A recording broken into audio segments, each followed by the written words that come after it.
দইটা 5-6 ঘন্টা চাপা দিয়ে রেখে দিয়েছিলাম। দইটা আমি নিয়ে চলে এসেছি। এবার দইটা দেখুন খুব সুন্দরভাবে দইটা বসে গেছে। আমি এবার একটা দই কেটে দেখাচ্ছি, দেখুন কতটা জমাট বেঁধেছে, কত সুন্দরভাবে দইটা বসেছে।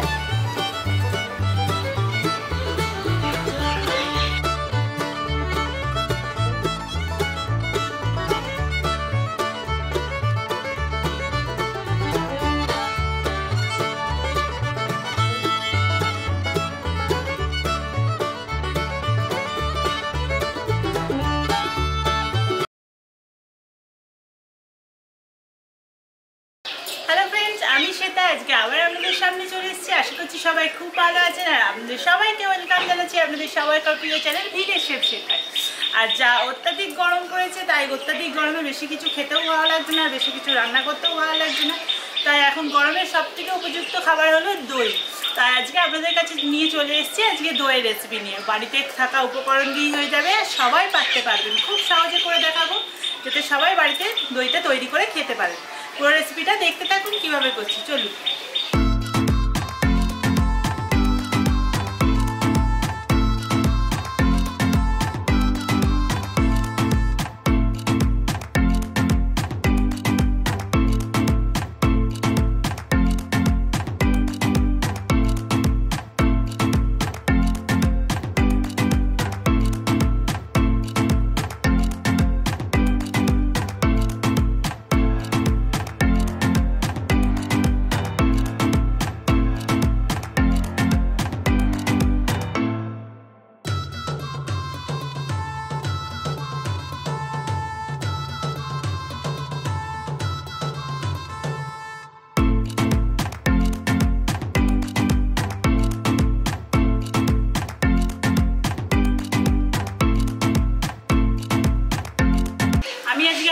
লাল দই করে দেখাবো, লাল মিষ্টি দই।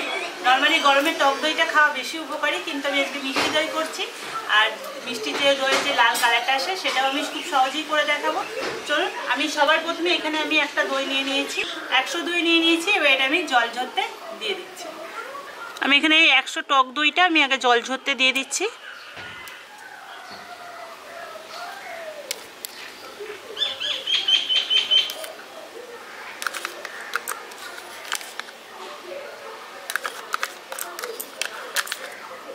এবারে আমি গ্যাসটা অন করে নিচ্ছি।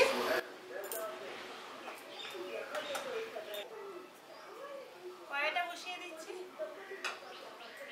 কড়াইটা গরম হয়ে গেছে। এবার এর মধ্যে আমি 500 গ্রাম মতো গরুর দুধ দিয়ে দিচ্ছি।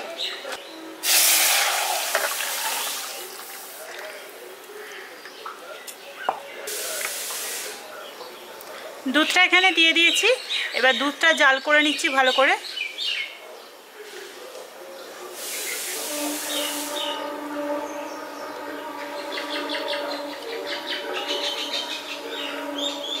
দুধটা এখানে ভালো মতো জাল দেওয়া হয়ে গেছে। এবার দুধটা আমি পাশে নামিয়ে দিচ্ছি।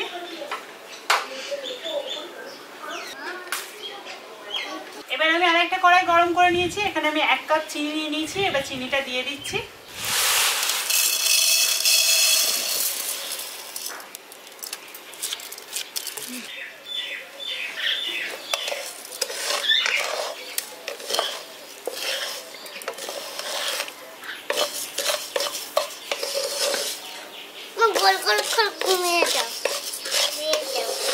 চিনিটা দিয়ে দিয়েছি। এবার চিনিটাকে কালারটা চেঞ্জ হওয়া পর্যন্ত আমি অপেক্ষা করব।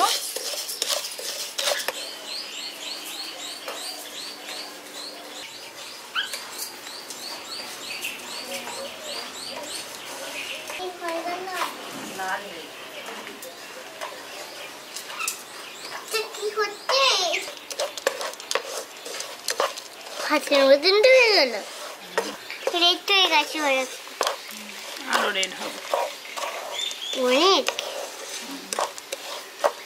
চিনিটা দেখুন আগের থেকে অনেকটা গলে গেছে, আর কালারটাও দেখুন চেঞ্জ হয়ে গেছে। এটা আরো একটু কালারটা চেঞ্জ হবে, আরো একটু গাঢ় হবে এটা।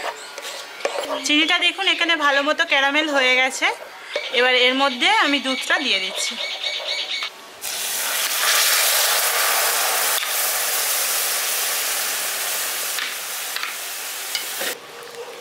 এখানে দুধটা দেবেন আর ভালো করে মেশাতে থাকবেন।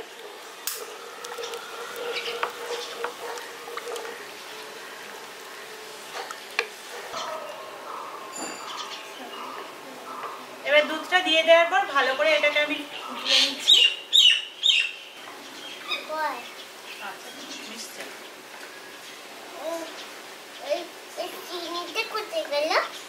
চিনিটাই তো দুধটা দিয়ে দিলাম, দুধের সঙ্গে গুলে গেল।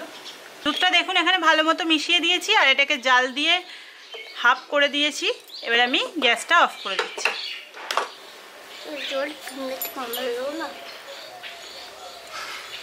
দুধটা এবার নামিয়ে দিয়েছি। এবার দুধটা ঠান্ডা হয়ে যাক, মোটামুটি হালকা গরম থাকা অবস্থায় আমি দইটা মেশাবো।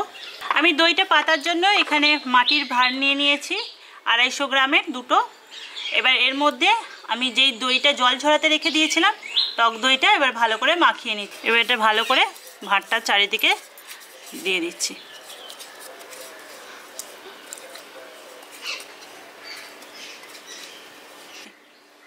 দুধটা এখানে ঠান্ডা হয়ে গেছে, কুসুম কুসুম হালকা হালকা গরম আছে। এবার এর মধ্যে আমি দইটা দিয়ে দিচ্ছি।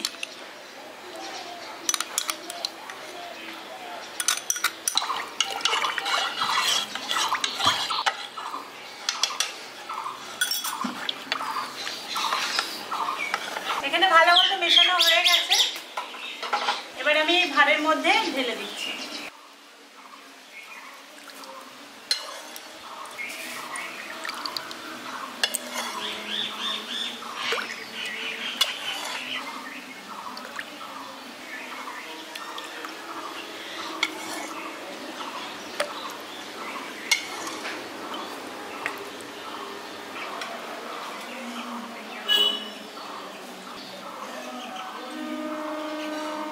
সবকটা ভাঁড়ের মধ্যে দিয়ে দিয়েছি। এখানে 3টে ভাঁড়ে ধরে গেল, তাই আমি বাদবাকিটাও দিয়ে দিলাম। এবার ভালো করে আবার মিশিয়ে দিচ্ছি।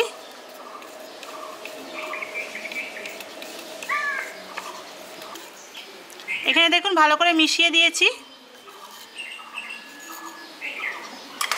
এবার আমি দইটাকে চাপা দিয়ে দিচ্ছি। চাপা দিয়ে এর উপরে আমি কিছু কাপড় চাপা দিয়ে দিচ্ছি যাতে এটা গরম ভাবটা থাকে। আর এটা 5-6 ঘন্টা আমি এরমভাবে চাপা দিয়ে রেখে দিচ্ছি। 5-6 ঘন্টা পর আপনাদেরকে আমি দেখাবো।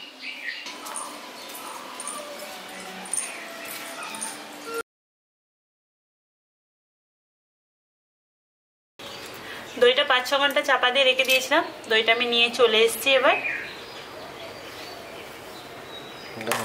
দইটা দেখুন খুব সুন্দরভাবে দইটা বসে গেছে। আমি এবার একটা দই কেটে দেখাচ্ছি, দেখুন কতটা জমাট বেঁধেছে, কত সুন্দরভাবে দইটা বসেছে।